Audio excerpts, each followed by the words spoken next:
Good Taste Edibles has something wild dropping soon, and you're gonna want to be ready for it. They took their fan favorite Funfetti Crispy, you know the one that tastes like a party, and they leveled it all the way up. Coming soon, the Fruit Fetty 1000 milligram mega dosed crispy. Same sweet, fruity, marshmallowy goodness, but now with a ridiculous 1000 milligrams of THC. This isn't background edible energy. This is main character energy. Perfect for high tolerance folks or sharing with the crew. Just don't say we didn't warn you. Keep your eyes peeled. Fruit Fetty Mega Crispies are dropping soon. Welcome to Greenway Audio Magazine. I am Tim, and with me is Brandon. Brandon, how you doing, bud? Hey, man, I am having the best week ever. I know, you're just as telling me. VH1 once said. Well, yeah. What happened to that? Yeah. That was a show, right? Yeah. VH1's best week ever. Yeah. And then they did like the best decade ever, and then it was like 80s and 90s Comedians and 2000s. on there. Yeah, that was fun. I missed that. I think what happened was television died. And now it's making a resurgence. It's coming back because all the streaming services have basically turned into television. Right. It's interesting because I think that this relates to cannabis in a weird way, because the things that we started with, have kind of been lost along the way. Now that everybody's where they're planning to be, and we're in this new revitalized society, and you have the new generation come in, the Pepsi generation, the voice of the new age. You have those folks coming in, and they're like, hey, wouldn't it be cool, instead of just talking about getting high, if we talked about the medicinal value of marijuana? And we're like, hey, you know what? We did that for a couple years, and let's try it again. Yeah. And I love seeing the resurgence of the conversation being pointed towards medical and health and wellness, whether it's mental or physical, or just having good vibes. Yeah. That's what I'm here for, baby. Good vibes. That's right. I've been in a part of a lot of behind the scene cannabis conversations now, and it is, people lead with terp percentage.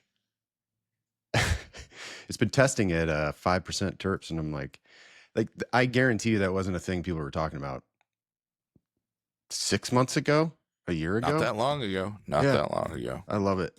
It's awesome. Good to see. Good to hear. It is. You know what is good to see and good to hear? What's that? The numbers that Missouri just put out. Dude. You got some good numbers. Okay, let me just read this. Well, hang on, because before you read it, I do need to go on record, because I've said repeatedly, and you and I have had discussions for several months. May just completely said, hey, we don't care about any of your data or statistics or patterns or anything else. We're just going to go out here and set records. So I have always said that, April tends to be a down month, and May follows suit, and it kind of pulls us down for the summer. And I know nothing, Jon Snow. May 2025 sets a record for monthly retail sales in Missouri marijuana market. Daily sales, which is our thing, which we should be focusing on, in May averaged 4.28 million, the strongest daily performance of the year, and sets a new record. Strongest daily performance of all time. That's what I thought. Yeah. All time. Dude. That's crazy. Yep. Wow. 4.28. Yeah. We set records for daily performance. We set records for adult use sales. We set records for total monthly sales. Obviously we didn't set a record for medical, because that's probably pretty far out of reach. But yeah, literally every other metric you can measure success of the marijuana market right now, we hit it out of the park in May. I mean, you and me personally, we were out there. We sold every single dollar's worth ourselves. We were out there. Yeah. Yep. Just doing it. Sales in every month of 2025 have outpaced their 2024 counterparts. Yeah. You're strong, man. I was But hearing. Go ahead. I was just going to say by significant percentages in every month as well. Yes. And I've heard this recently. I don't know if you've heard this or if this is even fact. That Missouri is the strongest cannabis market right now in the U.S. It depends on your definition of strongest, because there are still markets that have higher monthly sales. But whenever you're discussing, like the strength of the market and the wholesale prices and the retail prices, consumer satisfaction, and the market as a whole, the size too. Yeah. Mm-hmm. We are the strongest market right now in overall health, in my opinion, because we're not racing to the bottom in any places. We're not bottoming out our wholesale prices to achieve higher retail prices. As we just stated, we're in a historically down month, setting all-time records. Yeah.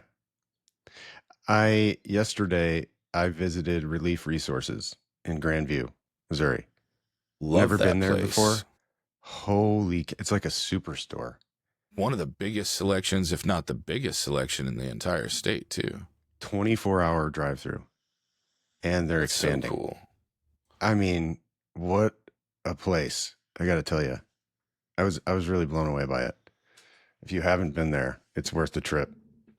Wow. We were just talking about the monthly comparison year over year. Mm-hmm. You want to hear some of those numbers? Yes. 11.95% up, almost 12% in January, up 2.5% in February, which it had a day fewer. We had all the weather in it and stuff, and we still wound up almost 5%, 4.95%, 4.86% in March and April, respectively, and then 7.41% in May, over May of last year. And so for the year, we are now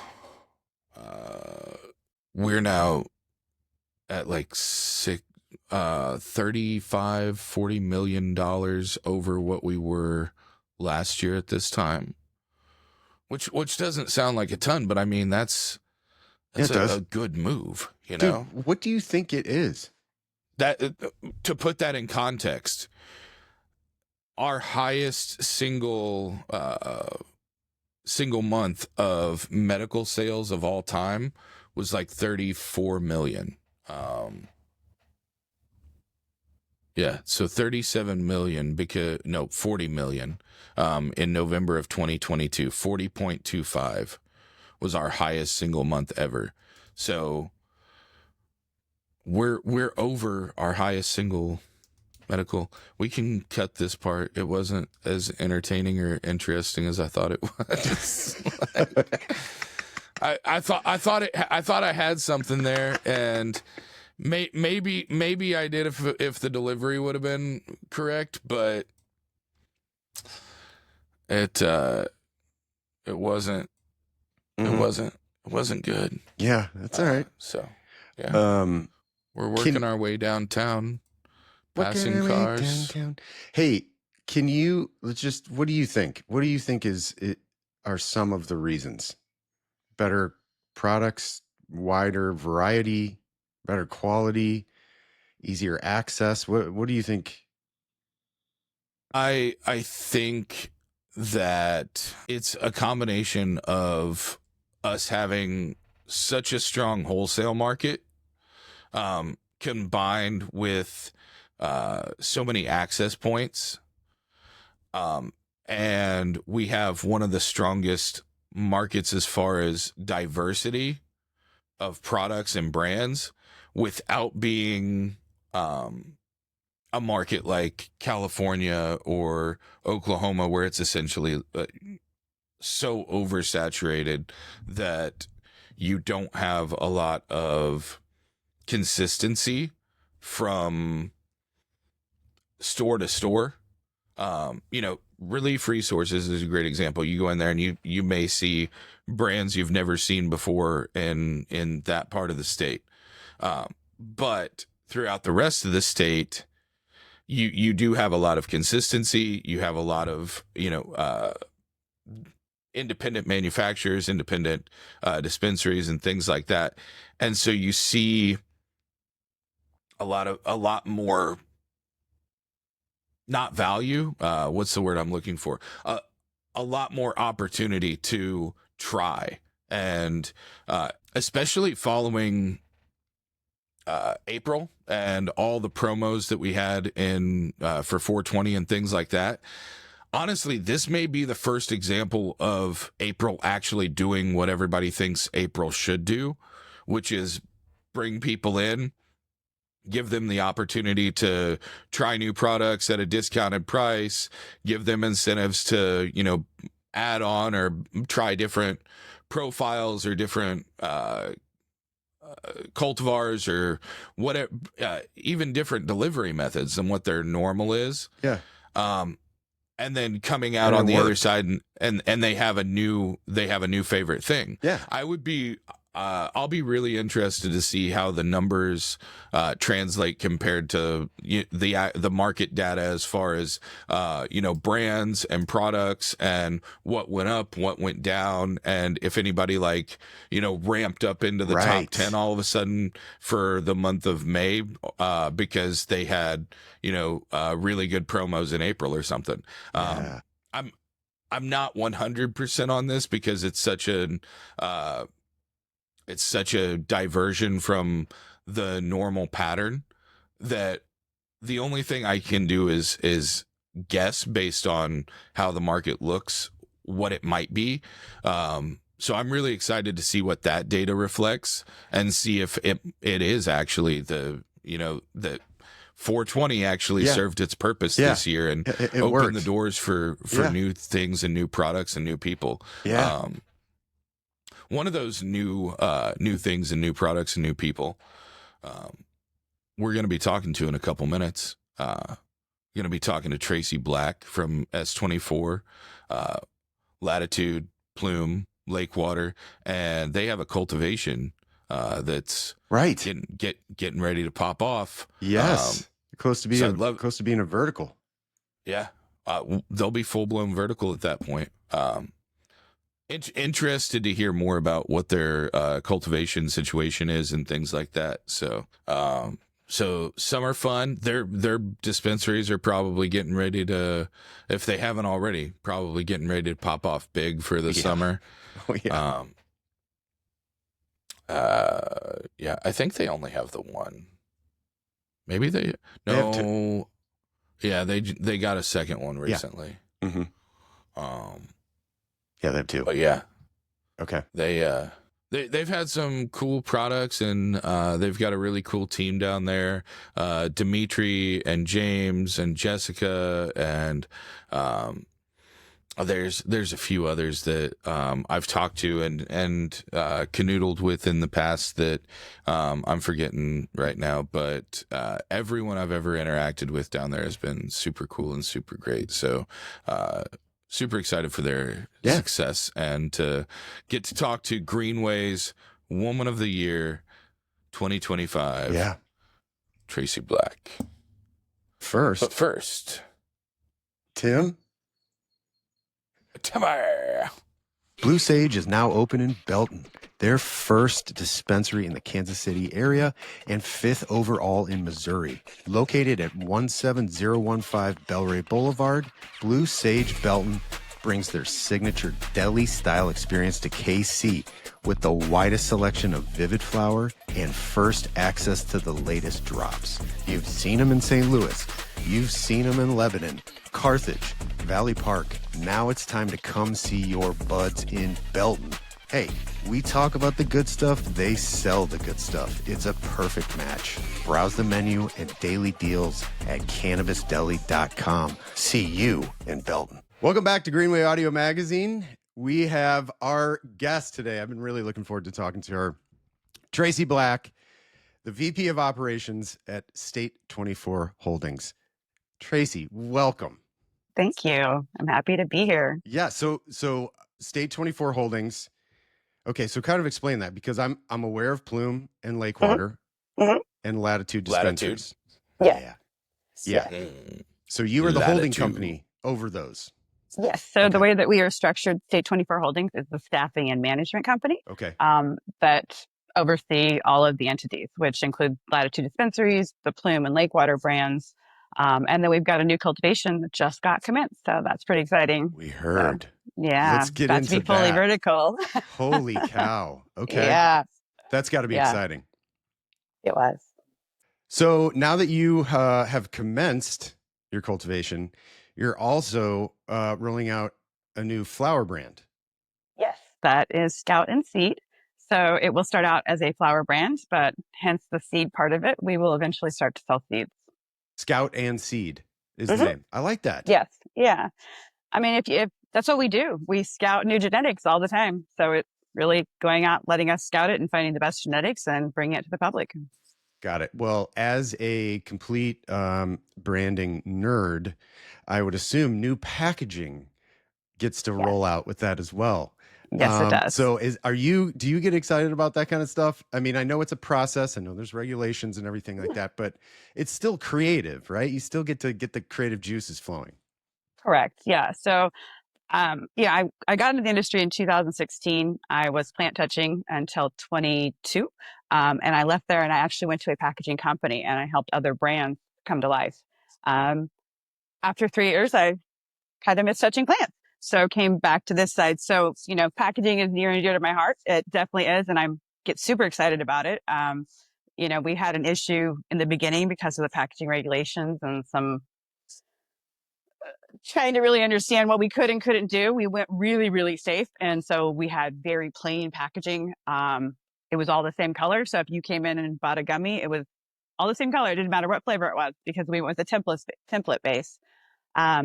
My marketing team has just created all new packaging for our Plume line, and I'm so excited about it. Like, it is so cute. It just catches your eye, and we're slowly rolling it out. I think we've rolled out 3 of the flavor profiles, and we'll continue with the rest of them. So yeah, I love packaging. Good. It is interesting. I don't want to praise the regulations, but I will say that it is making people find new creative ways with the regulations to make their packaging kind of pop off on the shelf. And I have seen some brands that have cracked the code, if you will. I have seen it. You got some of the that are just plain one color, with white text. But then there's some where you're like, oh yeah, they did it. So it's possible. Yeah, it's a fine line. You really have to figure out how to stay within the guidelines and still, be attractive to customers on the shelves. Right. And I'm really excited what we have coming out because I think we've done that. You can look at the pictures on there and get a feel for what's inside without getting a feel. We're kind of in a position where a lot of our gummies are fruit flavored. Well, you can't have fruit. So we have to have a very artistic take on how you convey what's in it. And I think we've done a good job. So good. Yeah. With the brands that you guys have, Lakewater, Plume, Latitude is the dispensary brand, and now Scout and Seed. How do those brands and the brand identities kind of interact, and do they play off of each other? Is there a through story, or is each one independent and have its own ethos and identity and set of standards and target demographic and such, or are they just cool words that have fun vibes? Or just cool words? What's the brand story? I mean, to be fair, that's literally the brand story of Robust. It's a cool word. Yeah. So I heard you guys talking about Dimitri earlier, who is my director of ops. He came from Arizona, moved to the lake, really fell in love with it, watched the summers happen and all the fun and excitement, and really wanted to be a piece of that. So that is where Lakewater comes in, which is really the everyman's brand. It's, it's reasonably priced, it's high quality. It's a grab it and go product. It's really just the pre-rolls that we have with Lakewater, and I think we're in 146 locations right now with Lakewater. So that's kind of its, a little brand, and that's really what we're targeting. When you get into the Plume side of things, so we're kind of doing like a good, better, best model is what we've done with the branding. So with the Plume, that's the next step in it. So it's, distillate-based products. We have the infused pre-rolls, which I love them so much. We have our, line of vapes. We have our gummies. And the next step will be once we go solventless, and that will be actually a third brand. And then, of course, the Scout and Seed is just going to be the flower. So, but all of it's really handcrafted. I really appreciate working with the team that I work with, because I think we're all real big believers in the product and the quality, and we try to not skimp on things. When Lakewater first came out, we had created a trim pre-roll and almost immediately decided wasn't really what we wanted. So we switched away from that, and you really saw it. The second we switched away from that, that is when it just blew up. So, and I want to say we were the best-selling pre-roll brand in Lakewater for like 6-8 months in a row, just on quantity base. So yeah, it's been fun. It's been a fun process. Well, speaking of team, let's get into your team. I mean, because Okay. you're expanding consistently, and Yeah. being the VP of operations, I mean, you're over teams. You're team building consistently. Yes, I am. Yep. When I got here, we had both Latitude dispensaries were already, up and running. They did a really good job with that. The manufacturing facility, when I got here, had 7 people. So it was a very tiny operation. I believe last count, I want to say it was like 37 people are down there now. So it's been a lot of fun.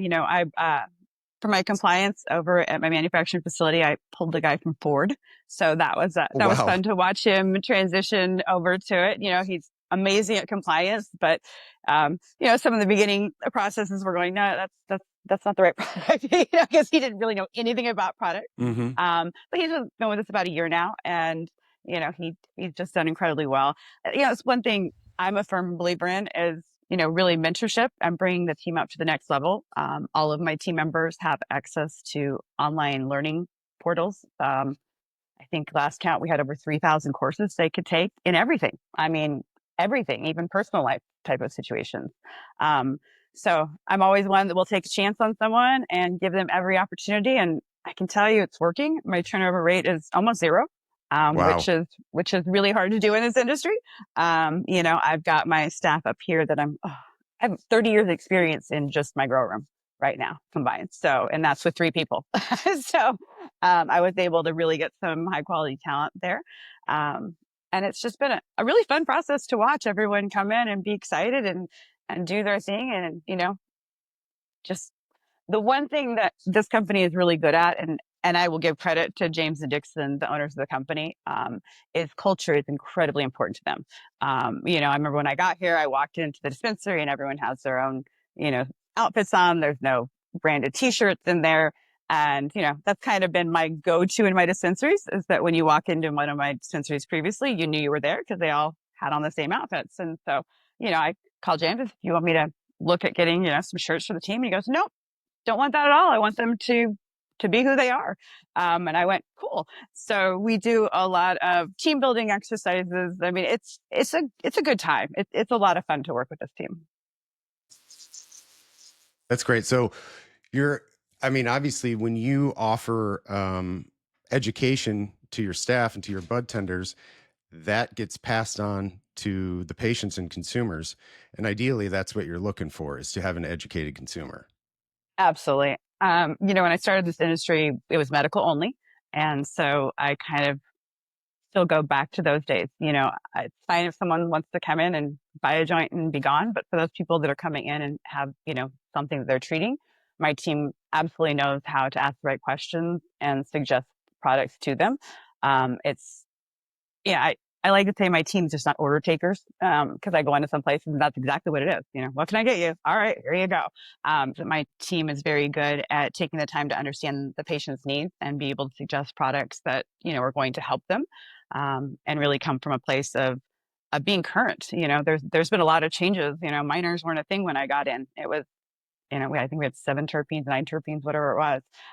So, this industry is constantly evolving. So I like my team to, consistently be learning new things. So, yeah. And that's one thing I see my team doing is if I don't catch an article about something that has come out about the industry, you'll see it in my Slack channel to the entire team and everyone's commenting on it. So there's a lot of shared knowledge that goes on with the team.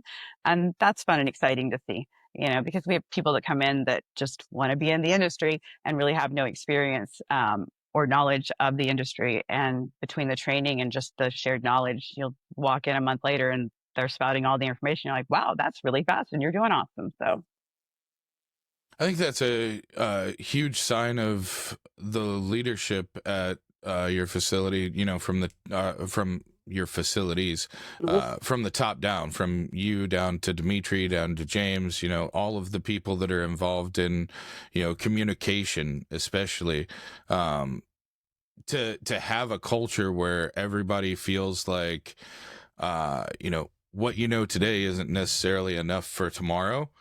I think that's something that is underrepresented and undervalued a lot in the cannabis industry, because as fast as we're learning about cannabis, the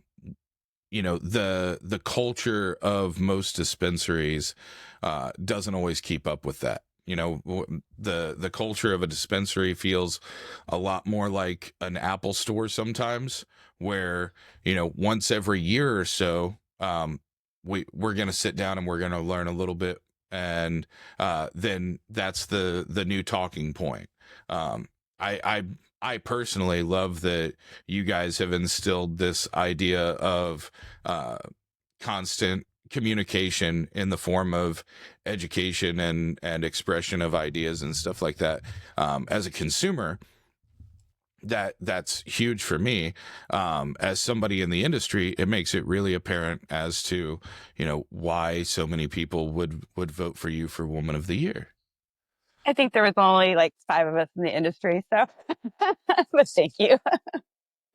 There's way more than that. I'm just messing. I know. No, but the thing is, I've been in this market, in this space, since 2017, 2018-ish. And at one point there really were only like 5 women in the space. Now there are almost as many women in a lot of positions as there are men. And one of the biggest things that I've seen is the shift away from just being a woman. So you must be in marketing, or you must be in sales, or you must be a brand ambassador or something like that. A lot of that goes to great leadership from women like yourself and Mitch Myers and Stephanie at Mana and Maddie Piercy at Heartland. The list of women in this space that are being impactful day in and day out continues to grow exponentially. And I think that's one of the best qualities about Missouri is we seem to have a lot more women and a lot more open doors than a lot of other markets. And I think that a lot of that is attributable to having leaders that, reflect the culture. Yeah, I was really surprised. I've had cultivation sites before, but when we were staffing this one, the amount of women that applied. I mean, I had really, to your point, I had not seen that many women apply to cultivation. Like I see it in manufacturing, I see it at retail, very common. I can tell you at my last cultivation, I had a couple hundred employees there, maybe 20 women, really, maybe 20. Here, my propagation manager is a woman, and she is incredibly good at what she does. And we've got some really talented women on our staff. And to your point, they are all over the place. It's just not the trimmers or the budtenders anymore. It's all the way. As a matter of fact, my facility down in Humansfield, the manufacturing facility, 3 of my rooms are led by women. So, which is pretty exciting. That is awesome. Yeah. They do a really good job. That's great. One of shifting topics back to the dispensary side of things, One issue that we've seen come up a lot recently, even just when we're talking to Verts does a good job, Easy Mountain, is having kind of like a community first dispensary, Yes, and I know you guys do the same. we So, do. I mean, what does that mean in practice, and like, how do you train your teams to reflect that? You know, that is probably one of my favorite things about being in this industry is the amount of give backs that we're able to do for the community. You know, when, and again, this I think goes back to the medical days. You know, when I came from the Arizona market originally, we had areas that didn't want dispensaries in them. You know, even though the state had voted it in, they could choose whether they wanted it or not. And so it was kind of a hard path to instill that sense of community because we were in sometimes communities that didn't really want us there. So we did a really good job of going out and finding those places that needed additional help. You know, we went out and supported women's shelters and underprivileged children and animals, uh, and we're able to really get the really able to embrace the community and have them like us back because in the beginning they definitely didn't like us. And so I think myself and many of us in the cannabis community have continued down that path of really being able to give back and be part of the community.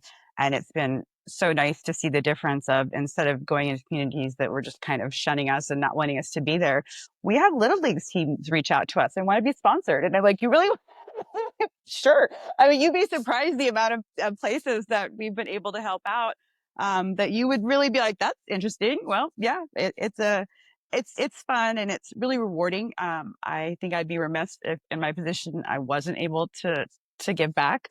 Um, and to your point of how do you instill it? My entire team, if they see anything, they will come in and be like, hey, I just saw so and so needs this. There's a kid that has cancer, like we just did Shred for the Cure.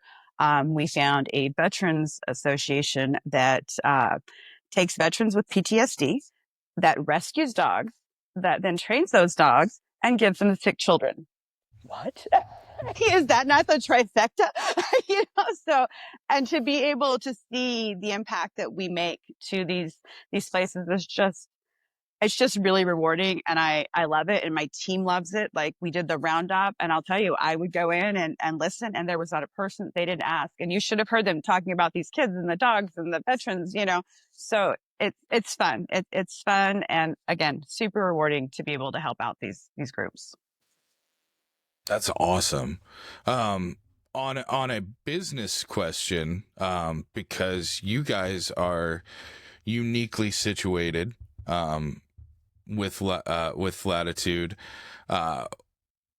When we're talking about community, your community goes from pretty small to very large very quickly and then the same. And so that's something that most dispensaries in the state don't have to deal with or aren't going to understand the dynamics of. And I think for anybody that takes the time to listen to this, I'd love for you to kind of dive into a little bit of, the thought process and the understanding, growing to understand the dynamics of the ebb and flow of the literal population at the lake.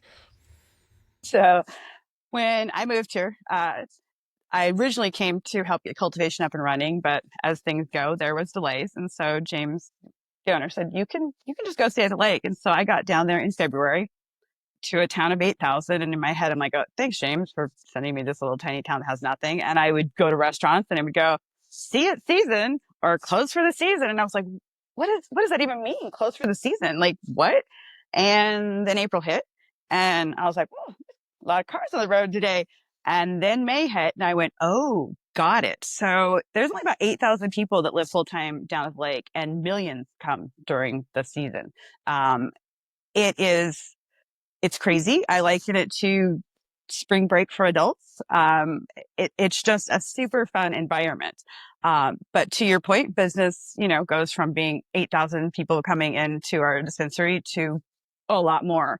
So what we do is that we spend the winter months really doing additional training and getting our staff ready to go when it comes to season because there is no breaks. I mean, I got a picture the other day of my drive-through that people were wrapped around the building in my drive-through.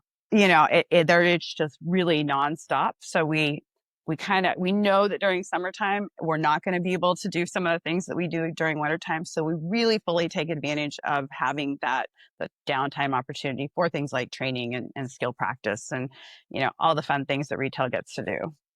You guys have such a great location with the first Latitude location too, and so both of them are located within 15 20 miles of each other. One right at Osage Beach, and then the others in Eldon, right?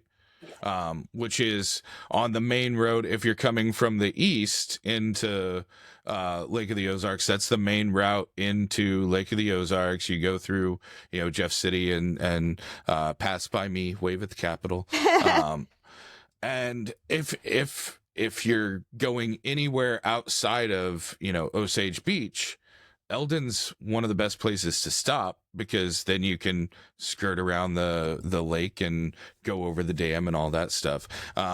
I love that your solution to down months is not like, oh, well, we cut staff and No. everybody goes somewhere else. It's, we invest in our people, and we invest in our training, and we invest in our brands. So I love that. So we do keep our staff on. We don't do any layoffs during winter. Majority of them stay at retail, but they're also given the option to go help out the manufacturing facility. So we have team members that drive down there and sometimes carpool down to do that, which I think is incredibly helpful to their knowledge, because they can really speak to how the product is manufactured at that place, at that point. So, they can say, well, I made this choice, which is kind of a cool thing for them to be able to, to say. So. One thing that we tend to talk about, it comes up a lot, and especially recently, is the shift of inside a dispensary, focusing on THC percentage. And I can already see that you are dealing with that as well. How is that? Because, you have customers asking, what's the highest THC percentage? I just want, the highest you can get. It's got to be hard talking to consumers and trying to get them to understand, hey, there's more to this, and you might actually feel better with something that doesn't test as high, or, that kind of stuff, or has a higher percentage of terpenes. Like, can you kind of explain how it is, and how it is with the consumers and with your staff? There definitely is the consumers that come in and say, I want the highest scoring product you have. And we will absolutely provide that for them. But again, my team will take the time to ask them, what are you using this for? If someone just like, hey, I want to get high, and they're just looking for the psychoactivity of it. All right, here you go. Here it goes. But, we really take the time to try to understand, like, what are you using it for? And it's funny that people think that high percentage is really going to get you higher. It generally doesn't. The terpene profiles, which are the ones that you're going to have all the effects of. For me personally, I can tell you that my favorite strain tops out at 17%. It's normally around 14 to 15%. I will get higher off of that than smoking anything in the 30s, because that's the right terpene profile for me, which I think is super important. And we try to really explain that to customers, is that our bodies really know what it needs. I love to tell customers, smell the different strains, and you're going to figure it out. Like, I don't have to tell you anything about these products. Smell them, because we all know that you have smelled flower and went, oh, I don't like that. That's not for you. And other times you'll smell it and be like, wow, that's amazing. That's the one for you. I like to say that the nose knows, it's part of your body. And so to be able to come in and look at percentage, that's not really what you want to do, because that's just a percentage of, again, your THC. That's not talking about any of the effects or any of the relief that it can actually give you. So as much as we will happily hand over the high percentage products, we do take the time to try to explain to customers, like, there are other pieces of this that don't have to do with the score. It has to do with how it can actually help you. And we've got customers that will come in and now they'll ask for certain profiles. And so I love that we're able to educate that and see that. So yeah.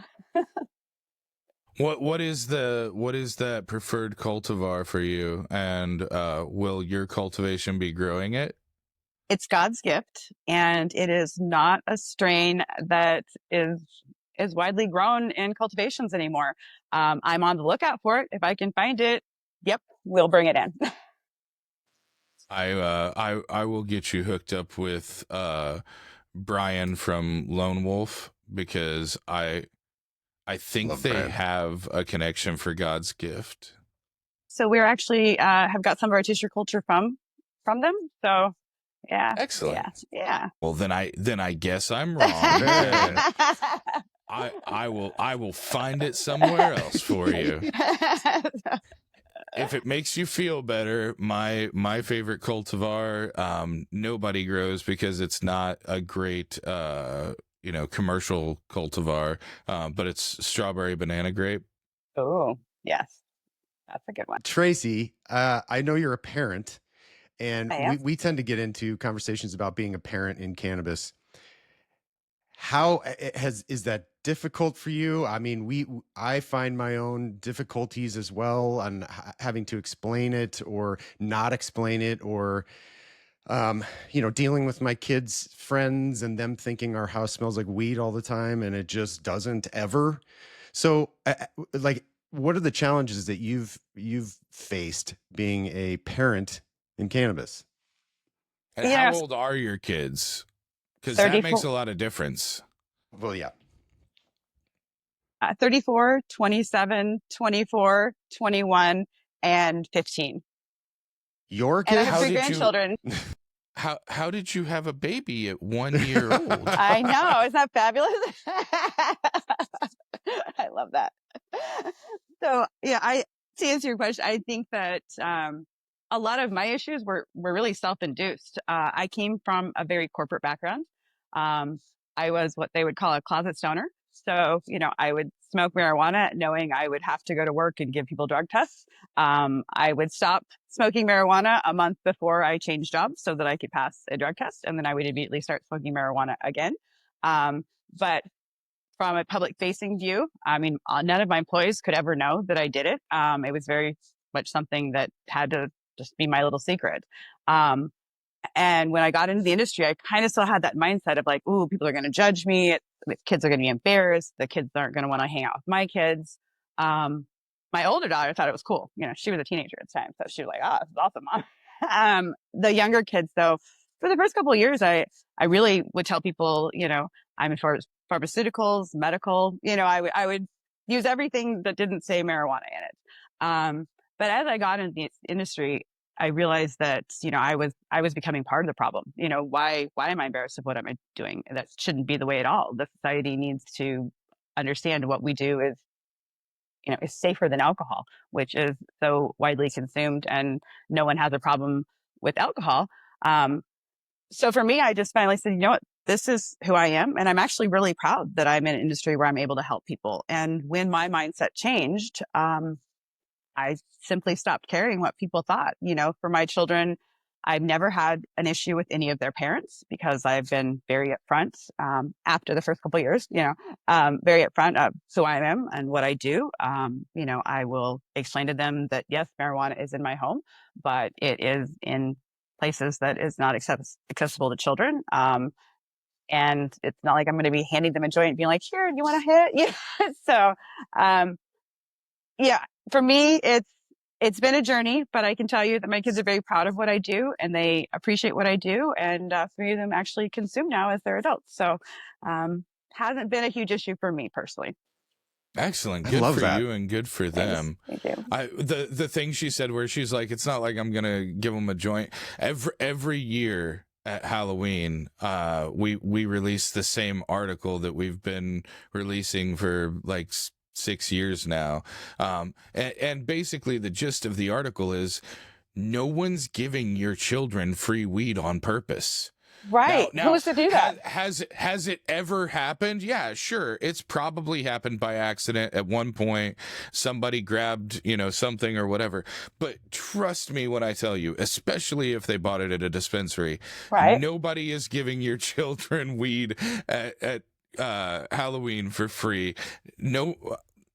the biggest thing I took away from what you were talking about was the difference, because even for me, I've been in, a few years less than you have.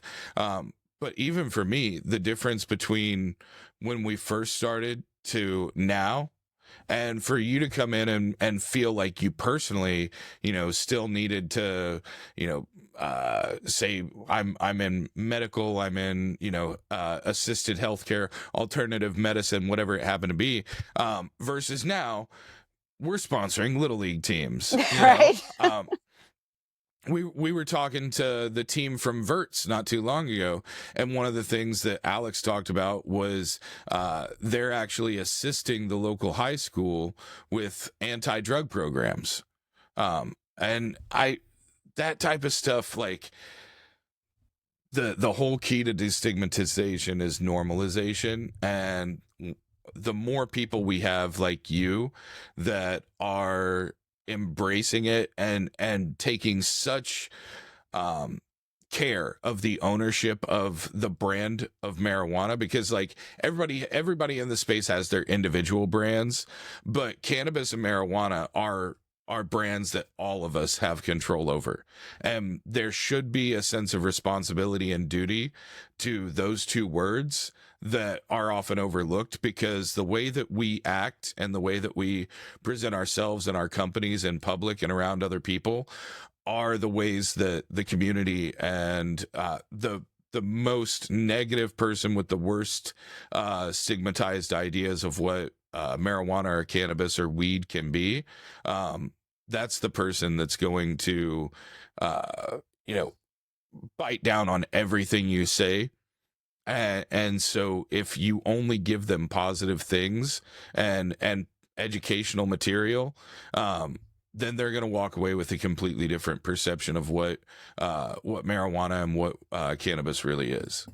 So one of my favorite things to do is we will go out to retirement communities, to their little community centers, and we'll bring doctors out with us, and we will, speak to them.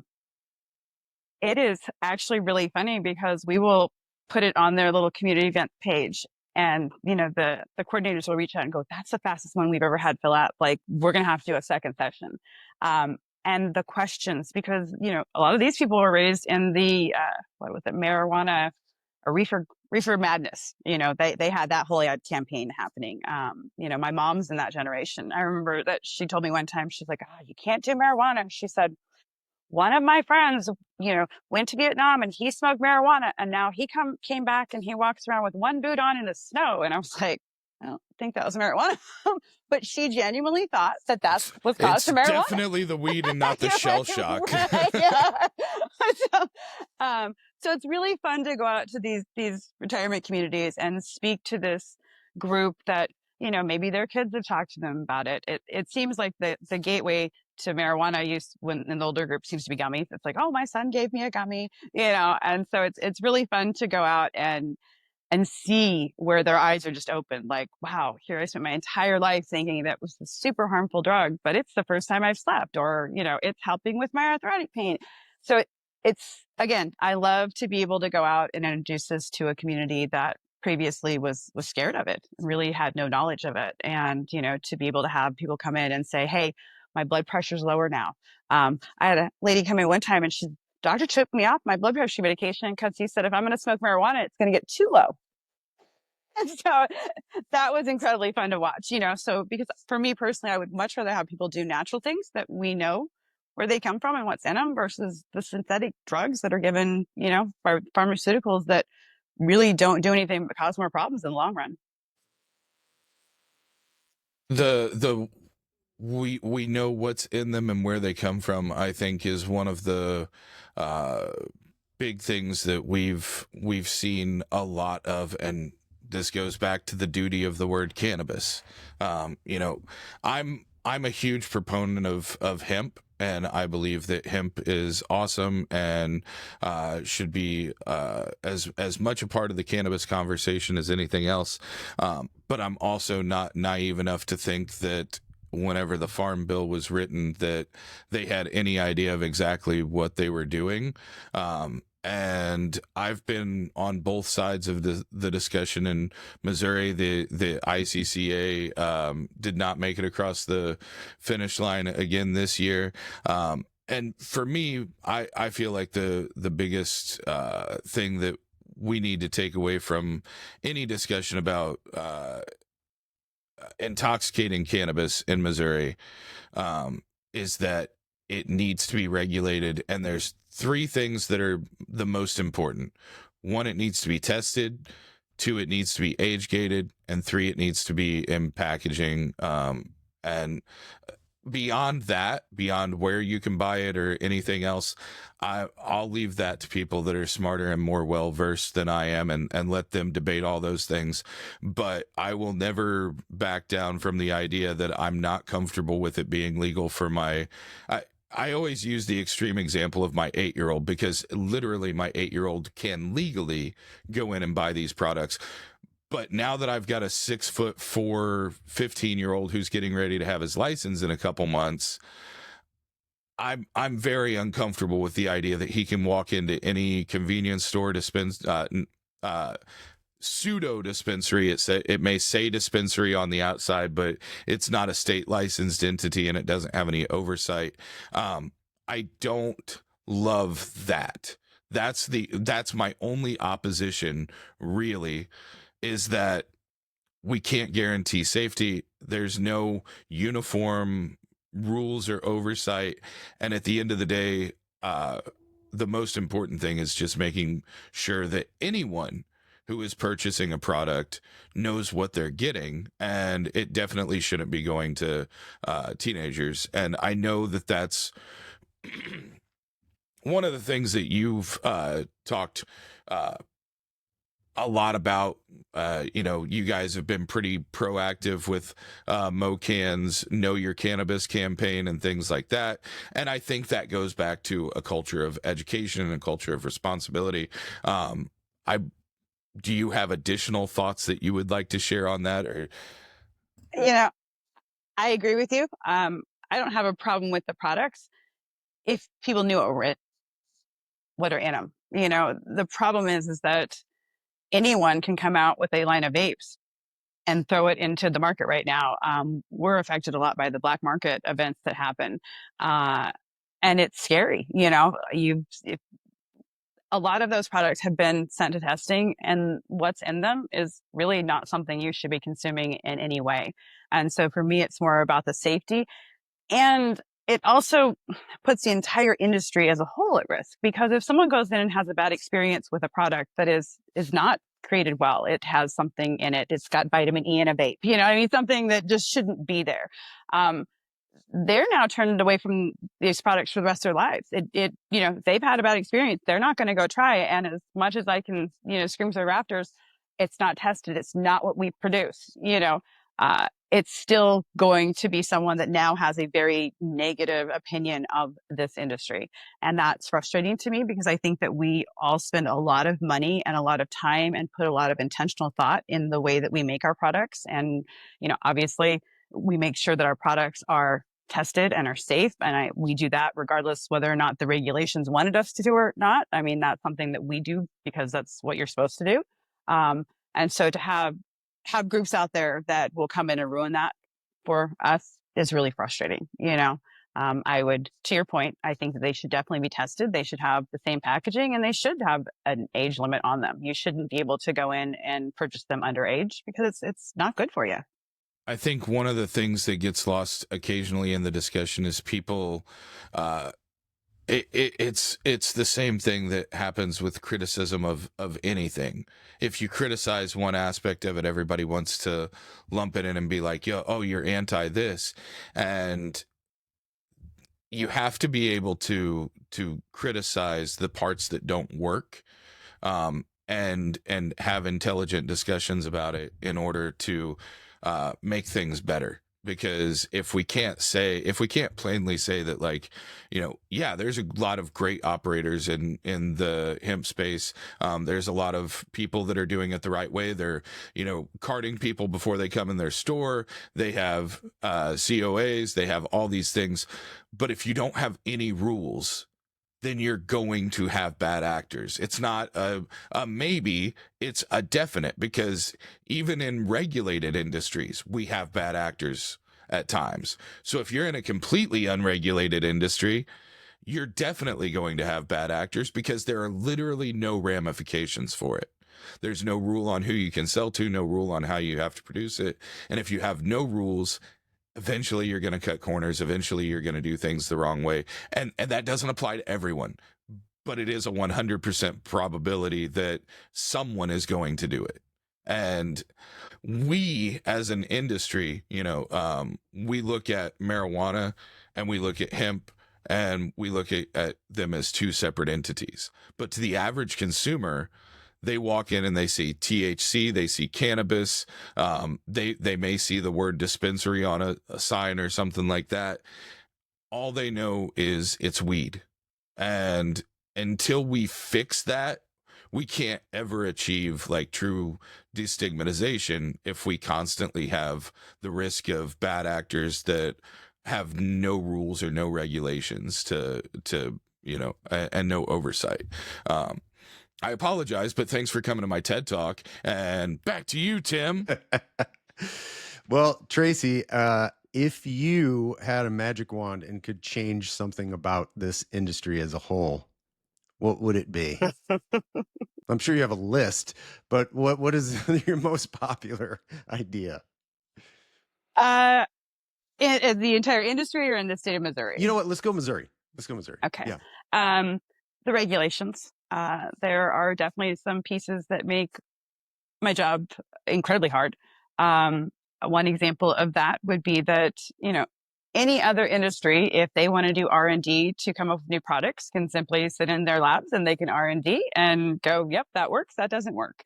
In Arizona, when we were doing vape flavors, we would typically do 6 different flavor profiles per flavor. And then we would test them internally to find out which one was the one that we were going to go to market with. In Missouri, because of the way that it was written, we have to make an entire batch of that product. We have to send that product out for testing. We have to then send it to my retail location in approved packaging.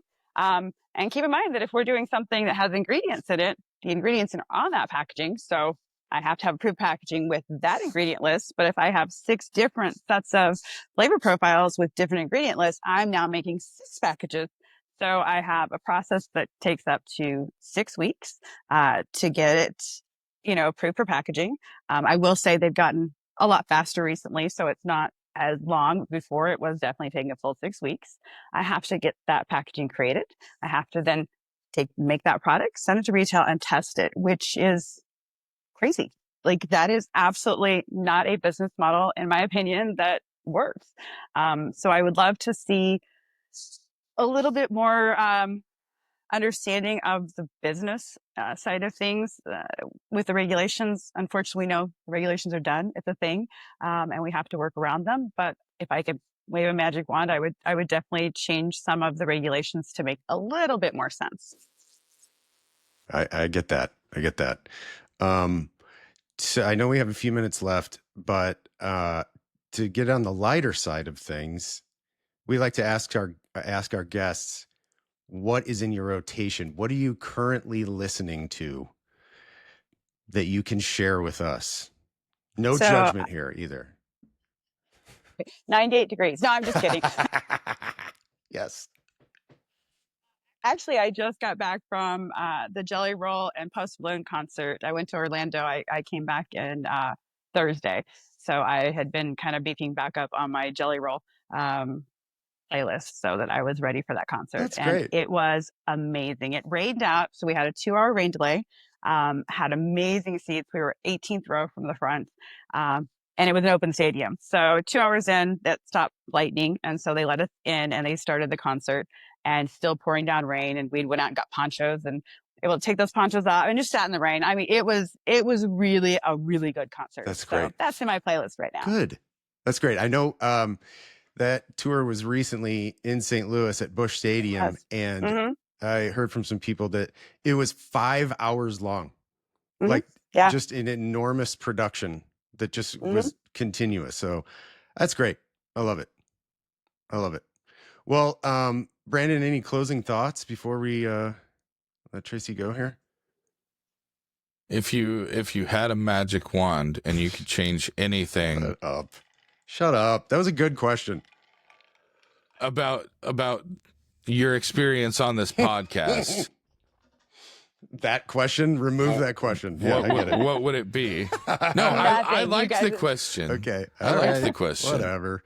Yeah, I get it. Well, Traci, we really appreciate you joining us, and congratulations on the wonderful award that you won with Greenway Woman of the Year. Thank you so I much. love it. So I will be visiting Latitude this summer when we go down to the lake, and continued success with everything that you have. Turning thank into a full vertical, new brands, new packaging, a new influx of customers they're hitting you pretty hard right now, I would imagine. It's season. Yeah, it is season. It is season. It's season. Well, thank you, Traci. I appreciate your time, and Thank you. we'll be talking soon. All right. If you guys ever get a chance, come by and see my cultivation. Absolutely.